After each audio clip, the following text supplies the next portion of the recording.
You notice the tone change before the sentence is even finished. I know like this. You hear one pause, one tiny face movement, whole body act like tiger in grass. My name is Erg. I live in cave. I hunt mammoth. I survive. I also have thoughts, many thoughts. This confused tribe. I have been inside your head for 50,000 years, and I have some things to tell you. There was a man in my tribe named Tog. Tog could hear everything. Footsteps before anyone else. Wind change before storm. Voice shift before fight. Good skill for hunt. Bad skill for living. Tribe would laugh near fire, and Tog would already be worried about the one person not laughing. And now someone says, I'm fine, a little too fast, and your whole night is gone. Erg know this feeling too well. Erg can hear danger in silence long before danger actually arrive. People call this being observant. Sometimes it is, but most of the time, what you call awareness is your brain refusing to rest. It is not just noticing, it is scanning, tracking, measuring, interpreting. You do not simply hear the words, you hear the gap between the words. You do not just see the face, you see the twitch in the mouth, the blink that came too late, the way someone looked at their phone before answering you. In the old world, this mattered a lot. When people lived in small tribes, the smallest social shift could become a real threat. If someone in the tribe went cold on you, food got shared differently, protection changed, status changed, safety changed. A strange look was not just a strange look. It could be the beginning of exile. I know blame old brain for this. Old brain was trying to keep meat inside body, but now that same system follows you into text messages, work meetings, birthdays, first dates, family dinners, and random conversations you replay alone like some cursed cave theater. Point one is this. Your awareness was built for survival, not peace. In the Stone Age, the person who noticed tension early had an advantage. They saw conflict before it exploded. They sensed who was drifting away from the group. They picked up on danger while everyone else was still joking near the fire. That kind of awareness kept people alive. But in your world, the threat is rarely a spear. It is usually uncertainty. And uncertainty is where this brain goes feral. So you read the message once, then again, then one more time, but slower. You look at the period at the end of the sentence like it contains an ancient curse. You put the phone down, pick it back up, zoom into 3 words, decide the energy is off, whole evening ruined. Or you walk out of a meeting and instantly start sorting through every face in the room. That one person nodded less than usual. Your boss said, good work, but not warmly enough. Someone else got thanked by name and you did not. Suddenly your brain is building a full social autopsy before you have even reached the elevator. You people have air conditioning and still live like something is hunting you in the bushes. The problem is not that you notice too much. The problem is that your brain treats every noticed thing like it must mean something. It cannot leave the signal alone. It must explain it. It must decode it. It must protect you from it. So it turns awareness into surveillance. Erg know this trap.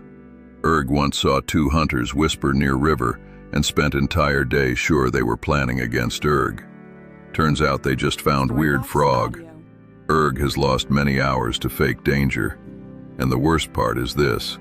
The more often you are right once, the more your brain thinks it should do this forever.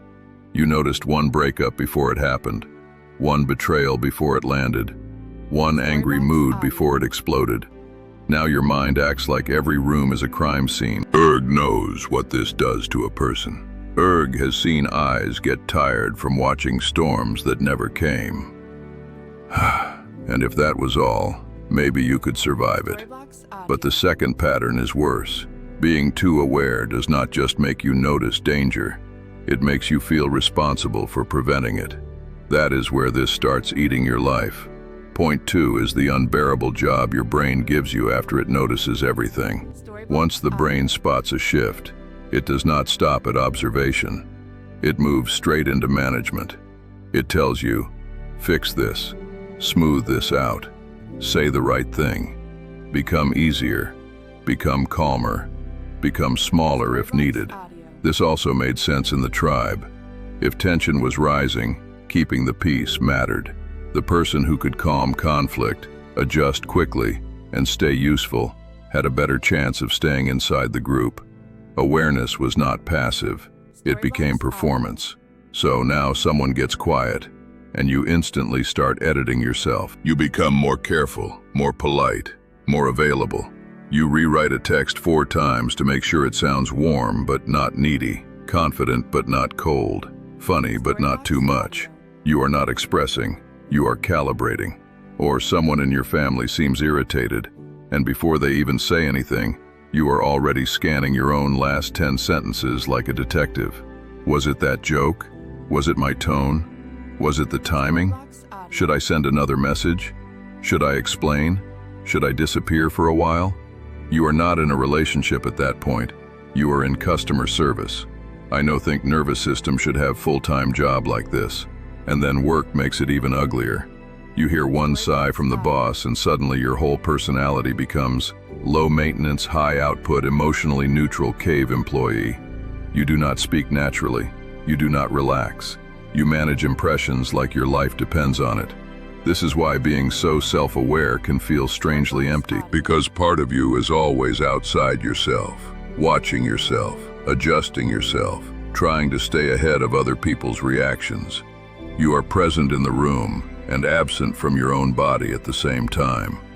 Erg once spent whole feasts trying to seem normal. No one was even watching Erg. Very humiliating memory.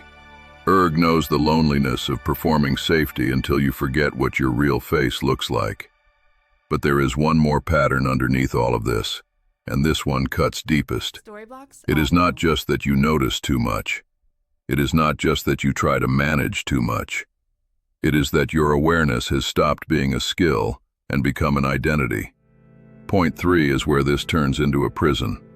After enough years of scanning, decoding, and adjusting, you begin to trust your awareness more than your actual life. You start believing that if you ever stop watching, something bad will happen. So you keep monitoring, even in moments that are supposed to be warm, beautiful, easy. You are at dinner with someone you love, but half your mind is checking whether their energy has changed.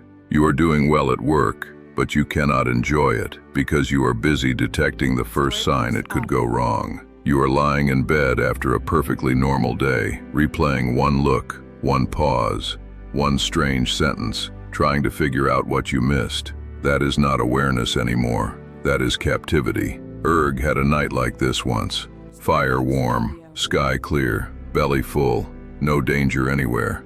Erg still sat awake, convinced the tribe felt different. Next morning, nothing had happened. Erg lost good sleep for absolutely nothing. Terrible trade. Brain said, stay alert. Reality said, go to bed, idiot. Here is what makes this deepest pattern so painful. Sometimes your awareness really did protect you. Sometimes the room was unsafe. Sometimes the mood shift mattered. Sometimes the silence meant something bad. So the brain learned the wrong lesson. It learned that constant vigilance equals love, safety, intelligence, control. Now you feel proud of being the one who notices everything, but you also feel exhausted, detached, and strangely alone, because people may praise your insight while never seeing the price you pay for it. You can predict the emotional weather in every room and still never feel at home in one. Erg knows what it is to become guard for dangers that are no longer there. Erg knows how heavy that spear gets. I've been thinking about this for 50,000 years. Every pattern in this video, the scanning, the self-editing, the never resting, they are not 3 different problems. They are one problem wearing 3 different animal skins. Your brain does not believe safety can be trusted unless it is constantly monitored. That is it. That is the whole rotten berry basket. So it notices everything. Then it manages everything. Then it turns that management into a personality and calls it wisdom. I think that fair. I think that's sad. The deepest truth is not that you are too aware. It is that your nervous system learned that missing one signal could cost too much. So now it would rather exhaust you than risk surprise. Erg no have magic fix for this. Rock no solve this. Mammoth also no solve this. I checked both. But the moment you see the pattern clearly, something small changes. Not the world, not the people, just the spell. The pattern stops looking like intelligence and starts looking like fear wearing very fancy clothes. That matters, more than you think. You are not broken because you notice everything. You are tired because you were never meant to live with your guard up this long. Seeing that is not the end of the pattern, but it is the first crack in it. And sometimes one crack is enough to let air in. I want to say one thing before we leave. If you are like this, you have probably spent years being the one who notices everyone else, while very few people notice what it cost you. That kind of tired is real. You are probably going to analyze this video later and wonder whether Erg was somehow talking specifically about you. Erg was also about Erg. Very inconvenient for both of us. Tog heard every shift in the dark until even silence sounded dangerous. You do not have to hate yourself for learning the same song. Fire will still be warm. Think of one person whose brain is still fighting old mammoth. You know who. Face just appear in your head. Send them this video. Do not have to say anything. Just send. If this one was you, write spear in the comments. Erg will know. Erg always know. Next week I'm going to talk about why you rehearse arguments with people who are not there. Erg has seen this in the tribe. Erg has thoughts.